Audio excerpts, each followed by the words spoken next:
5 number प्रश्न जो है आपका ब्रांच अकाउंट में 5 नंबर क्या कहता है कि कोलकाता मुख्यालय तथा गया शाखा के बीच 31 मार्च 2016 को समाप्त होने वाले वर्ष के दौरान हुए व्यवहार निम्नांकित हैं। यानी आपका जो हेड ऑफिस है वो है कोलकाता हेड ऑफिस, और कोलकाता हेड ऑफिस के अंतर्गत जो ब्रांच खोला गया है वो ब्रांच है आपका गया में, तो गया शाखा हुआ। कोलकाता हेड ऑफिस और गया शाखा दोनों के बीच कुछ ट्रांजैक्शन हुए हैं, उसके लिए आपको कोलकाता मुख्यालय के पुस्तक में गया ब्रांच अकाउंट खोलना है। तो सबसे पहले तो यह देखना है कि शाखा के पास पहले से कुछ स्टॉक है, शाखा के पास पहले से कुछ स्टॉक है। तो जो भी ओपनिंग संपत्ति होता है, चाहे वो ओपनिंग स्टॉक हो, ओपनिंग डेटर हो, तो वो सबसे पहले आपको लिखना है यहाँ पर to opening stock to opening debtor, ये आपको दोनों लिख देना है। जो प्रारंभिक डेट का है, जो शाखा है 5000 और डेटर है 10000, स्टॉक है 5000, डेटर है कितना 10000, ये आपका सबसे पहले हो गया। उसके बाद शाखा को माल भेजा गया 1,10,000 और शाखा से माल वापस आ गया 3000। तो इसका आप दो तरह से काम कर सकते हैं। यहाँ पर आप लिख दीजिए जो भेजा गया goods sent to branch, goods sent to branch account, या अकाउंट नहीं भी दीजिएगा तो चलेगा। यहाँ 1,10,000 और 3000 जो वापस ब्रांच ने भेज दिया हेड ऑफिस को, या तो आप इसको अंदर में लिख के इसी में से घटा दीजिए, या क्रेडिट में इस चीज को लिख दीजिए by goods sent to branch, cost में रिटर्न वाला बात लिख दीजिए कि वो जो 3000 रिटर्न हुआ है वो चीज यहां लिख दीजिए, ठीक है। उसके बाद शाखा से नगद मिला, और शाखा जो है वो माल बेचा है और रुपया वो हेड ऑफिस को भेजा है। तो जब वो रुपया भेजता है तो क्रेडिट में लिखते हैं बाय बैंक अकाउंट या कैश अकाउंट, जो लिखिए। यहाँ पर आप रेमिटेंसेज लिख दीजिए, रेमिटेंसेज, ठीक है, जिसमें दो प्रकार का हो सकता है, नगद बेचा कितना और कैश रिसीव्ड फ्रॉम डेटर।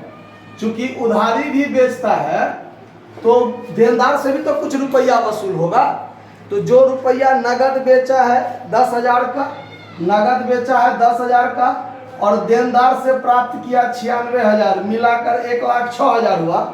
वो 1,06,000 क्या किया था, हेड ऑफिस को भेज दिया तो ब्रांच के क्रेडिट में।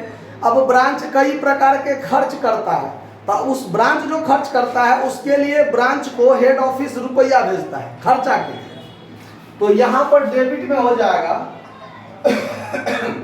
टू बैंक अकाउंट एक्सपेंसेस के रूप में कौन कौन सा खर्चा है। तो सैलरी के लिए 4400 दिया है, सैलरी के लिए 4400 दिया है, रेंट के लिए 1200 दिया है, रेंट के लिए कितना दिया है 1200 रुपया दिया है, और पेटी कैश यानी खुदरा खर्च के लिए, खुदरा खर्च के लिए पेटी कैश दिया है 300 रुपया, उसके लिए भी दिया है।